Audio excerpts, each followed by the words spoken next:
Pontiac, now dead and gone, was once a premier performance car brand in America, unleashing monsters on the streets like the GTO and Trans Am with V8 power and awesome looks. While Pontiac built a reputation with those incredible models, the oil crisis hit and the brand slipped to relative mediocrity through the 1990s. But one popular model that stuck around with the brand was the Grand Prix. Today, we take you for a ride through the years 1962 through 1977.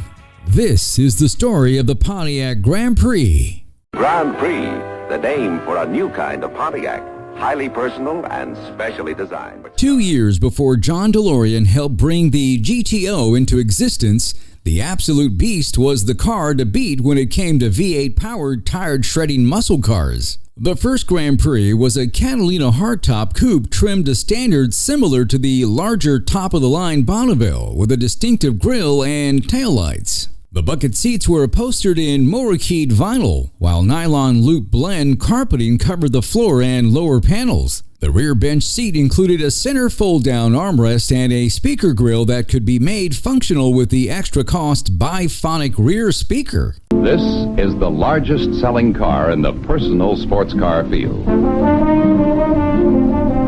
It's the Grand Prix by Pontiac. For 1963, the Grand Prix received a redesigned sheet metal that was shared with other Pontiac full-sizes, but with its own squared-off roofline with a concave rear window that contrasted with the convertible-like roofline of the 1962 Grand Prix and continued on the 1963 to 1964 Catalina and Bonneville. Besides the new grille, Pontiac introduced a vertical headlight, round parking lights, and hidden taillights. Other than the grille, taillight coverings, and bumpers, chrome trim was limited to lower rocker panels, wheel arches, and rooflines. The luxury interior of the Grand Prix continued with real walnut trim on the instrument panel and vinyl bucket seats. The center console was now built into the instrument panel and featured a vacuum gauge to go along with the dash-mounted tachometer. A wide assortment of options were available, including power steering, brakes, windows, driver's seat, and air conditioning. A first prize can take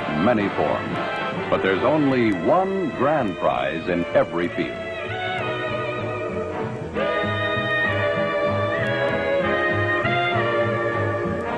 The 1964 Grand Prix received minor appearance changes from the 1963 edition. The redesign included a revised grille based on the 64 Bonneville Catalina with new GP logos and rear deck trim with new taillights, which were still hidden, again in keeping with the shape of the other big 64 Pontiacs. Revised upholstery trims highlighted the interior, still featuring expanded vinyl bucket seats and console as standard equipment.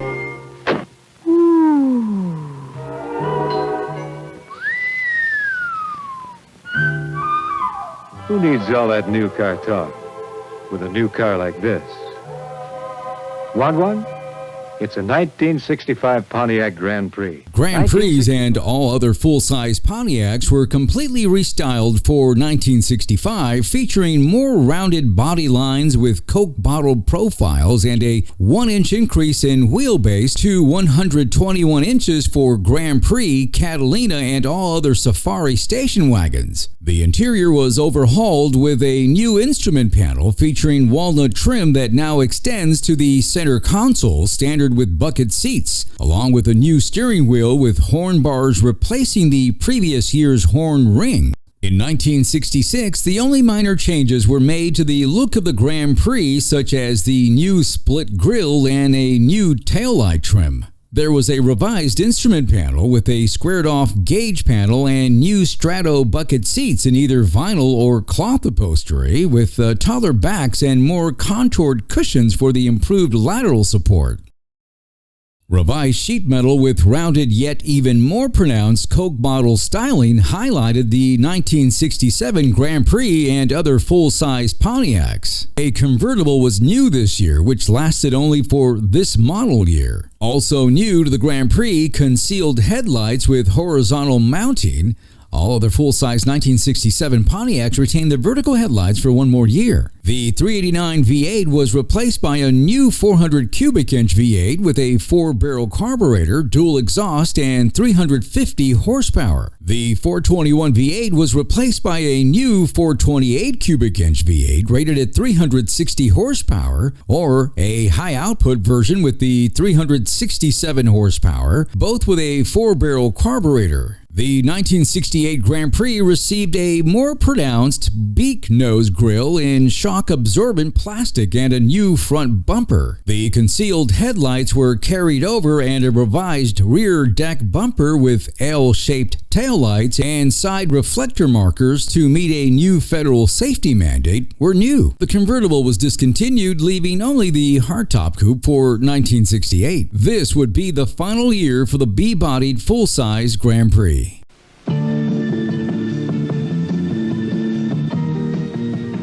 This is the newest car of them all. Pontiac Grand Prix for 69. With a cockpit that looks like it belongs in a supersonic jet. Then break away in the 1969. For the 1969 model year, Pontiac's general manager John Z. DeLorean ordered the development of an all-new Grand Prix. The car featured a new body design with a pronounced grille and rode on a stretch version of GM's A platform dubbed the G-body. Like the original 1964 Mustang, the revised Grand Prix would be based upon a A-body intermediate platform and mechanicals of the Tempest, Le Mans, and GTO in order to save cost and time. This greatly reduced development time, allowing Pontiac to concentrate on upgrading styling and interior changes. For the 1969 model year, Grand Prix debuted a command seat wraparound cockpit style instrument panel that placed most controls and gauges within easy reach of the driver. Enhancing the interior sporty look, the Strato bucket seats were separated by a console integrated into the instrument panel that slanted towards the driver, which included a floor shifter, storage compartment, and ashtray. Hey, by the way, if you have not seen the last video we released last weekend, check it out. It's the Monte Carlo.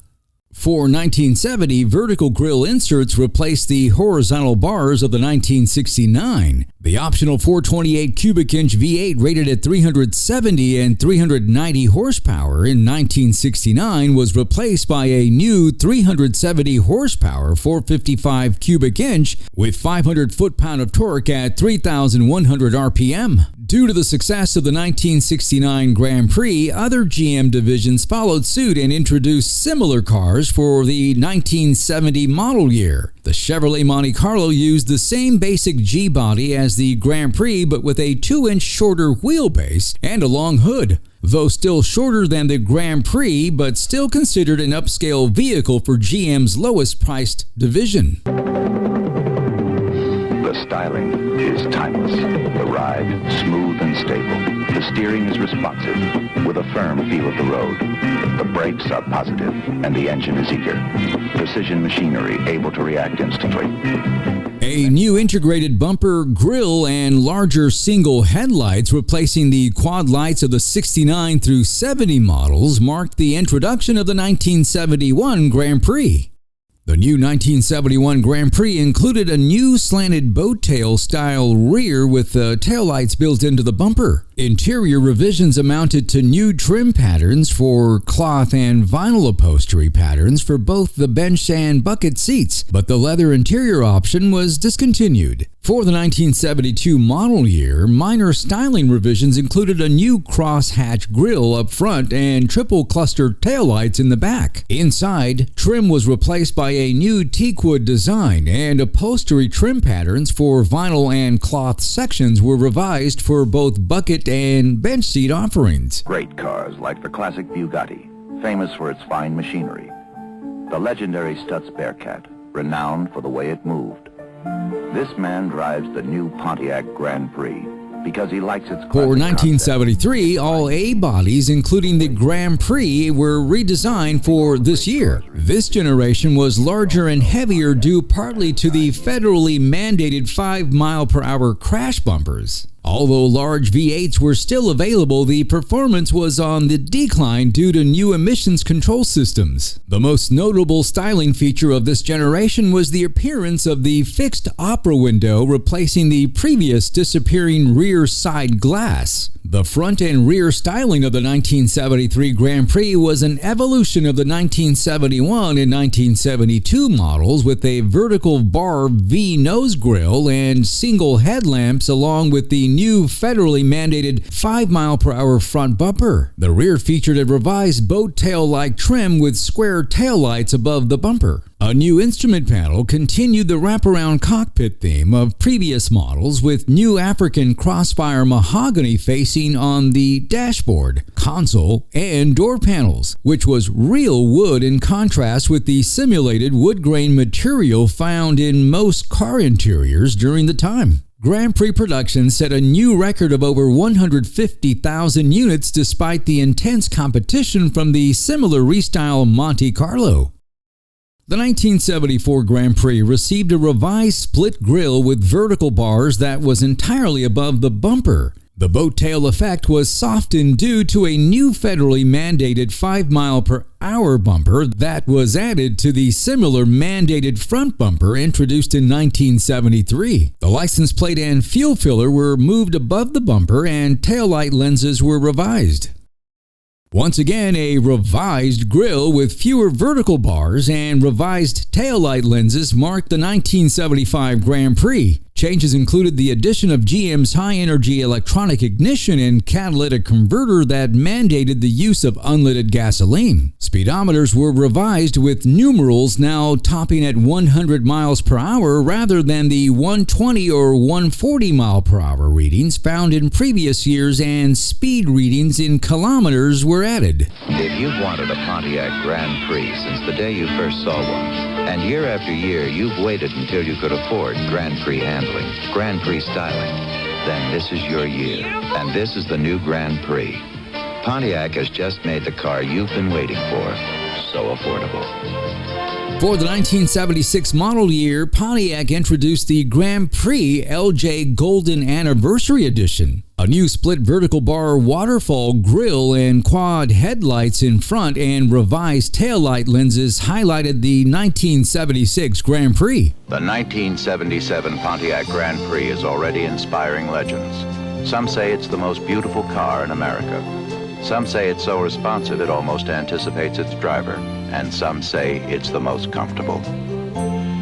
A complete reworking of the front header and bumper highlighted the 1977 Grand Prix, which was the final year for the 1973 vintage body shell that was set to be replaced by a downsized Grand Prix for 1978. The parking lamps were now positioned between the quad headlamps, and the previous year's waterfall grille was replaced by a narrower one that extended into the lower portion of the bumper. Grand Prix sales increased to an all-time high of 270,000 units for 1977, the last year for this body style, despite competition from a newly downsized and lower-priced Ford Thunderbird that was introduced for 77. The 1977 Grand Prix finished off the third generation of the Pontiac Grand Prix. In 1978, Pontiac released a downsized Grand Prix version. Well, there you have it, the Pontiac Grand Prix from 1962 through 1977.